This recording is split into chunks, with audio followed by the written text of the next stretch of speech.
Assalamu alaikum, ya ahlul internet. So, a story. Once upon a time, little Leo Tolstoy, the classic Russian novelist, was sitting at home, and his big brother said, "Okay, Leo, you gotta go sit in a corner, and I don't want you to come out until you can stop thinking about a white bear." This is a true story, according to the internet. Now, his big brother wanders off and goes, "Haha, I'm so cool."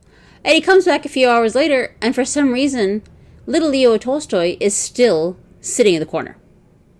Now, his big brother is shocked to find that Leo is paralyzed. He cannot stop thinking of the white bear.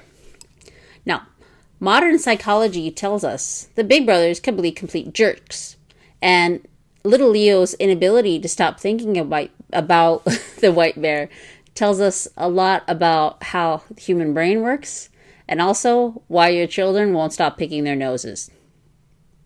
For the most part, our brains have two drivers and only one steering wheel. So there's the operant, there's the part of your brain that's driving the vehicle, and then there's the backseat driver going la la la la and just keeping an eye on how things are going. So the operant exerts willpower. The operant says things like, "I won't pick my nose, I won't pick my nose, I won't pick my nose." And then the monitor goes, "Boy, we got to look out for nose picking, nose picking, nose picking, nose picking, nose picking." Leo Tolstoy's brain, the operant was like, "Boy, I'm not going to think of a white bear, not going to think of a white bear, not going to think of a white bear." And the monitor said, "White bear, white bear, white bear, white bear." And that's why he was still stuck in that corner hours later. Now, driving the brain can be very tiring. It's also resource intensive. So when the driver gets tired, it passes the steering wheel over to the guy in the passenger seat who for this whole time in the car has been going, white bear, pick nose, pick nose. Yeah, the brain is actually like that. It really is. I promise. A book said so to me. I'll cite it in the thing.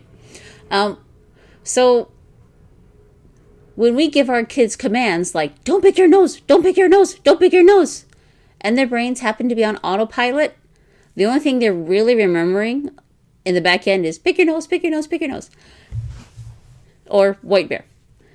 That kind of ties into why we give positive commands. So instead of saying to your kids over and over and snotty over again, "Don't pick your nose," try this. Use a tissue, use a tissue, use a tissue.